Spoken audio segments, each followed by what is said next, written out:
മാനസികമായും ശാരീരികമായും അധ്യാപകന്മാർ പീഡിപ്പിച്ചതിന്റെ ഫലമായിട്ടാണ് ആ കുട്ടി ആത്മഹത്യ ചെയ്യാനിടയായ കാരണം എന്നാണ് പറയപ്പെടുന്നത്. ഞാനിപ്പോൾ വീട്ടിൽ മാതാവിനെ സന്ദർശിച്ചതിന് ശേഷമാണ് നമ്മുടെ ഓരോരുത്തരുടെയും കരളലിയിപ്പിക്കുന്ന വിധത്തിലുള്ള രോദനമാണ് ആ സ്ത്രീ കഴിഞ്ഞ 5 ദിവസമായിട്ടും അവരുടെ മനസ്സിൽ നിന്നും ആ നീറ്റൽ മാഞ്ഞുപോയിട്ടില്ല എന്നതിലാണ് അവരോട് സംസാരിക്കുമ്പോഴൊക്കെ ബോധ്യപ്പെടുന്ന വസ്തുത. ഒരു സംഘം അധ്യാപകർ ക്രിമിനലുകളെ പോലെ പെരുമാറി ആ കുട്ടിയെ വല്ലാതെ പീഡിപ്പിച്ചു എന്നാണ് അവർ പറയുന്നത്. സയൻസിന് പഠിക്കുന്ന കുട്ടിയാണ്. പക്ഷേ സയൻസ് സബ്ജക്ട് കൈകാര്യം ചെയ്യാത്ത അധ്യാപകന്മാർ പോലും, ഈവൻ കൊമേഴ്സ് വിഷയം പഠിപ്പിക്കുന്ന അധ്യാപകന്മാർ പോലും ആ കുട്ടിയെ മാനസികമായി വല്ലാതെ പീഡിപ്പിച്ചിട്ടുണ്ട്, ശാരീരികമായി ആക്രമിച്ചിട്ടുണ്ട് എന്നാണ് മാതാവ് പറയുന്നത്. ചൊവ്വാഴ്ച ഉച്ചയ്ക്ക് സാധാരണ രീതിയിൽ എല്ലാ ദിവസവും വീട്ടിൽ ഉച്ചയ്ക്ക് ഭക്ഷണം കഴിക്കുന്നതിന് വേണ്ടി വരികയും ഭക്ഷണം കഴിച്ച് സ്കൂളിലേക്ക് തിരിച്ചു പോവുകയും ചെയ്യുന്ന കുട്ടിയെ ചൊവ്വാഴ്ച മാതാവിനെ സ്കൂളിലേക്ക് വിളിപ്പിച്ച് കുട്ടിയുടെ മുന്നിൽ വെച്ച് തന്നെ വളരെ മോശമായിട്ട് പറയുകയും TC വാങ്ങിച്ച് നിർബന്ധിച്ച് ഇവിടുന്ന് പോകണം, ഇനിയും സമയമുണ്ടല്ലോ മറ്റേതെങ്കിലും സ്കൂളിൽ പോയി പഠിക്കാൻ എന്നുള്ള രീതിയിൽ അവരോട് സംസാരിക്കുകയും ചെയ്തുവെന്നാണ് പറയുന്നത്.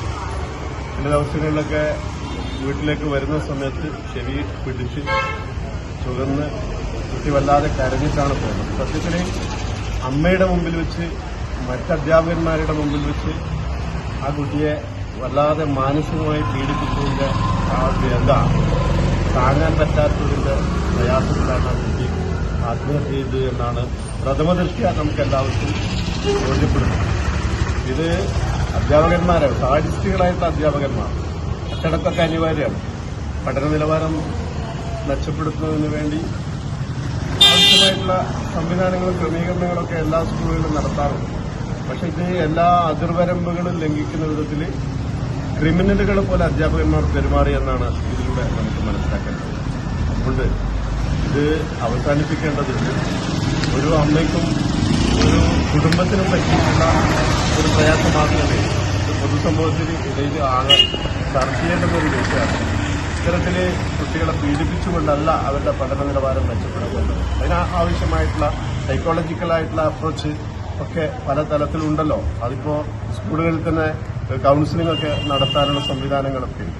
കൌൺസിലൊക്കെ നടത്തേണ്ടുന്ന അധ്യാപകന്മാർ തന്നെ ക്രിമിനലുകളായി മാറുന്ന ഒരു സാഹചര്യം കേരളത്തിലെ വിദ്യാഭ്യാസ രംഗത്ത് ഉണ്ടാക്കാവുന്ന വളരെ ഗുരുതരമായിട്ടുള്ള പ്രത്യാഘാതങ്ങൾ, അതിന്റെ ഫലമാണ് ഇവിടെ നമ്മളിന്നിപ്പോൾ അനുഭവിക്കുന്നത്. അതുകൊണ്ട് ഇതിന് ആ കുട്ടിയുടെ മാതാവ് ചില അധ്യാപകന്മാരുടെ പേര് കൃത്യമായി എടുത്തു പറയുന്നുണ്ട്. ഞാൻ ഇതിപ്പോൾ ഇവിടെ പറയുന്നില്ല. ആ മാതാവിന് അറിയാം ആരൊക്കെയാണ് കുട്ടിയെ പീഡിപ്പിച്ചത്. ചില അധ്യാപകന്മാരുടെ പേര് കൃത്യമായി അവർ പറയുന്നുണ്ട്. അതുകൊണ്ട് സമഗ്രമായി അന്വേഷണം നടത്തണം. പോലീസ് ഇതുവരെ അവരുടെ മൊഴി എടുത്തിട്ടില്ല.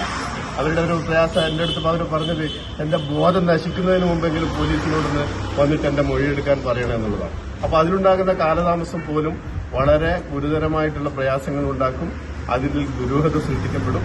അതുകൊണ്ട് പോലീസിന്റെ ഭാഗത്തു നിന്നും അതുപോലെ തന്നെ മറ്റ് എല്ലാവരുടെ ഭാഗത്തു നിന്നും ആ കുടുംബത്തിന് നീതി ലഭിക്കാൻ ആവശ്യമായിട്ടുള്ള സംവിധാനങ്ങളാണ് അനിവാര്യമായിട്ടുള്ളത്.